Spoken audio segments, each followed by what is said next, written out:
Hi there. So today we're gonna look into the song Sour Grapes by the Seraphim. It's their B-side. I think it's one of their best B-sides so far. And we're gonna analyze the lyrics and try to grasp the meaning behind the lyrics, the story, and the symbolism. First, the title. So the song is highly influenced by the famous Aesop fable about the fox and the grapes, but more on that in a second. Because sour grapes itself is also an expression, and many languages use it.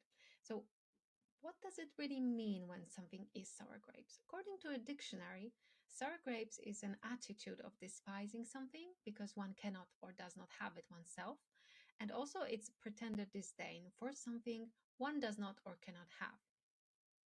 So it's basically a coping mechanism, a psychological thing we do to ease the pain, rejection, or disappointment. Is it healthy? Well, I guess it's debatable, but it is a way to ease psychological pain.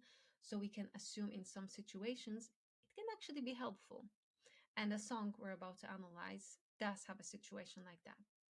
All right, so we know what the title and the expression sour grapes mean. That's very important. And now you may wonder where this expression comes from. In the beginning of the video, I mentioned a guy named Aesop and his famous fable. So Aesop was a storyteller that lived in ancient Greece, and he came up with many interesting stories, aka fables, that mostly featured animals. So by using animals as the main characters, Aesop could show human behaviors and in general human nature without actually offending anyone. The fable about the fox and the grapes tells the story about a fox who saw nice, ripe, and sweet looking grapes hanging from the vine. He was hungry and tempted to eat the grapes, so he jumped. But no matter how high he jumped, he was unable to reach them. Eventually, he gave up and came up with the excuse that they are sour either way, so there is no point of trying to get them. So the moral of the story is that we tend to scorn or belittle things we cannot have or that are beyond our reach. But how that story correlates with the song? So the lyrics of Le Seraphim's song use both the literal imagery found in the original fable and the meaning behind the expression sour grapes. But this time, the fox is the girl or the protagonist, and the grapes is the person she's in love with. The first verse nicely shows how the girl who tells the story experiences the desire and wanting another person. But also, she's a little bit surprised by her thoughts and desires, feelings. So she says, I didn't realize, but it feels sweet. I am craving, literally salivating. This must be love. She associates the wanting, craving, desire with love. She can't stop staring at that person. But yeah, she's only doing that. She's only staring and she waits for it to fall into her hands. So basically, she's loving and wanting that person from afar. I want to have a romantic fairy tale easily. So she wants to have it effortlessly without actually working for it or doing anything. She doesn't want to try hard and struggle to get it like the fox in the fable who had to jump to reach the grapes. She has this image of perfect fairy tale love that just happens. The prince or princess just comes your way, saves you, loves you forever, and you live happily ever after. But we know that it doesn't work like that, and soon she learns it too. When I'm climbing the ladder, I feel dizzy looking under my feet. So climbing the ladder is symbolic. She's taking some kind of action, maybe getting closer to that person, pursues them in some way, or maybe she's slowly realizing the truth that love is not only sunshine and rainbow, but also it's hard work, and sometimes you get rejected or you are in unrequited love situation, which I feel it's what we're dealing with here. To pick the fruit, you have to climb the ladder, right? But it's scary, just as falling in love is. And she feels unsure, she's afraid of possible pain and rejection. She feels it all in her body. And that's why she sings about feeling dizzy. So, just to sum up, The song starts with her being idealistic, a little bit naive girl that loves for the first time, and she sees the person she likes, and they remind her of the perfect sweet and ripe fruit. So she feels the need to taste it. But as the song progresses, she realizes it's not that easy. Love and relationships take time and effort to work, and loving or wanting someone doesn't automatically mean they love and want you back. Even if I hold out my arms a little further, I cannot reach it. Even if I lift my heels, I can never hold this love in my hands. Only I will get hurt like this. Yeah, you'll hurt me. So she realizes the truth. No matter what she will do, how hard she will try, she will never grasp this love. She will never be loved back by that person.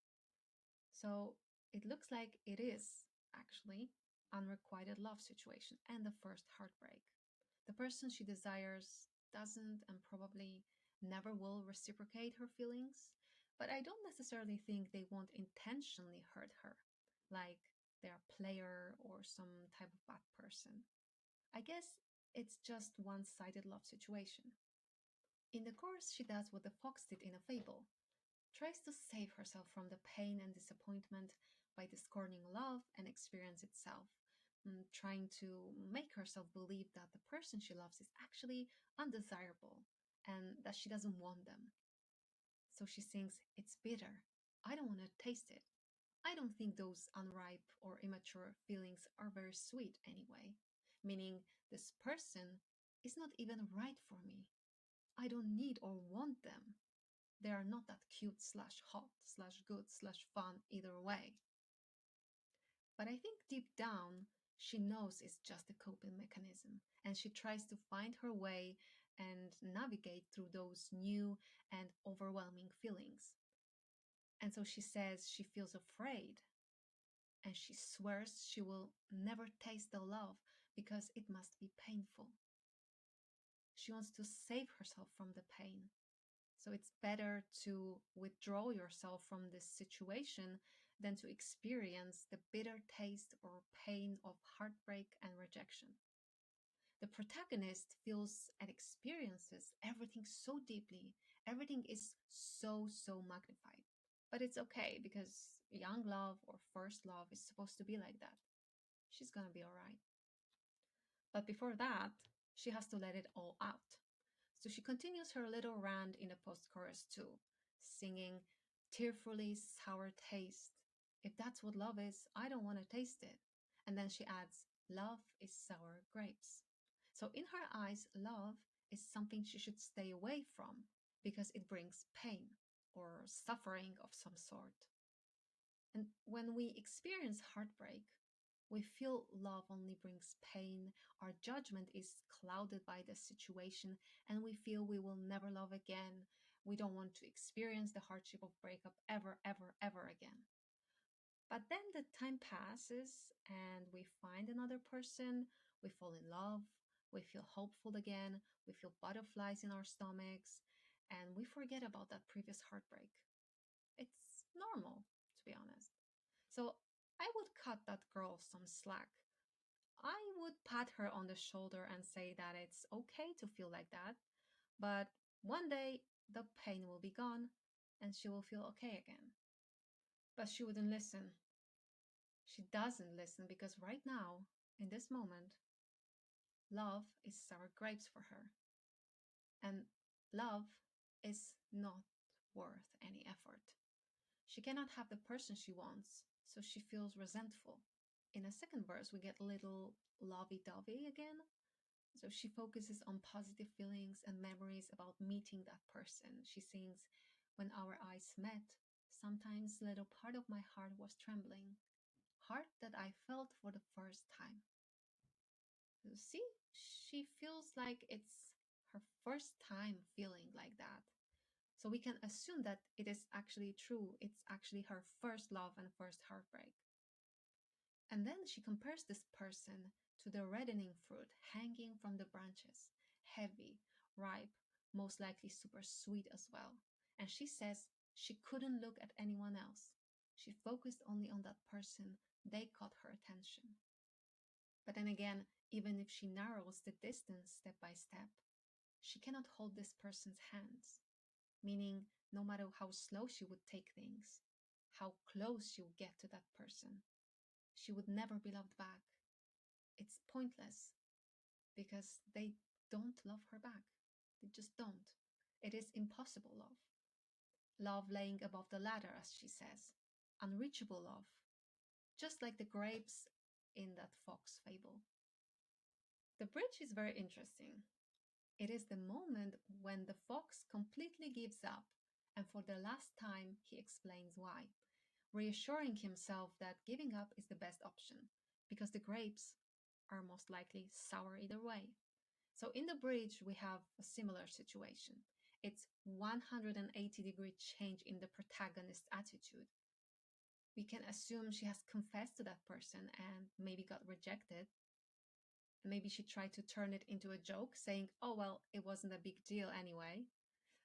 So she sings, I have never liked you, and I don't have even the slightest regrets for feeling what I have felt for you. So it's okay. I'm okay. No worries. Take care. Bye bye. She tries to be nonchalant and cool about the situation, like it didn't impact her that much. But we know the truth. And so does she, because in the last line of the bridge, she sings, I lied to myself all day, all night. Well, actually, we can interpret this line either as her knowing that it's a coping mechanism, or as her saying it to this person, explaining that she fooled herself into thinking she liked them, like thinking about them all day, all night, and she was just fooling herself. Oh, how silly of me. I convinced myself I liked you. Phew. Can you imagine that? Nervous laughter. Before we move to the last chorus, when listening to the song, notice how after the bridge, the pace of the song changes. The music speeds up. And I thought about it, and for me, it can reflect the protagonist's will to escape this awkward and uncomfortable situation. Like, imagine the fox marching fast, far away from the grapes. The drums and pizzicato, which is the sound of plucking the strings, in my opinion, perfectly translate this state into music. But that's just my opinion, and by all means, I'm not an expert in music. It's just a food for thought. The song ends with a slightly different chorus in which the girl, for the last time, tries to convince herself that this person is not ready for her. It's her last attempt to break out from this unrequited love situation. She says, maybe it's not the right time for me, maybe it's not the time for love, maybe I'm not ready, or maybe this person is not right for me. And yet, even though the scent of that person is quote unquote unripe, it's somehow refreshing, which is confusing and annoying because she wants to forget this person and she almost succeeds, but at the same time, part of her still wants and desires them. All right, I guess that's it. And I must say, I really like the song, music and vocal wise, but when I understood the lyrics and the meaning behind them, I think I like this song even more. It's a sweet story about first love and a first heartbreak and trying to cope with unrequited love, how she's dealing with it by trying to talk herself out of it. It's just another coping mechanism, right? But even if it's not 100% healthy, because refusing to accept uncomfortable feelings and bottling them up is definitely not healthy, she feels it's the only way she can go about in this situation. And that's okay for now. She will learn and she will be all right. I'm rooting for her. So, what do you think about the song, about the lyrics? Let's talk. And thank you so, so much for watching and listening. If you liked it, you can leave a comment and subscribe. I really appreciate it. And yeah, until next time.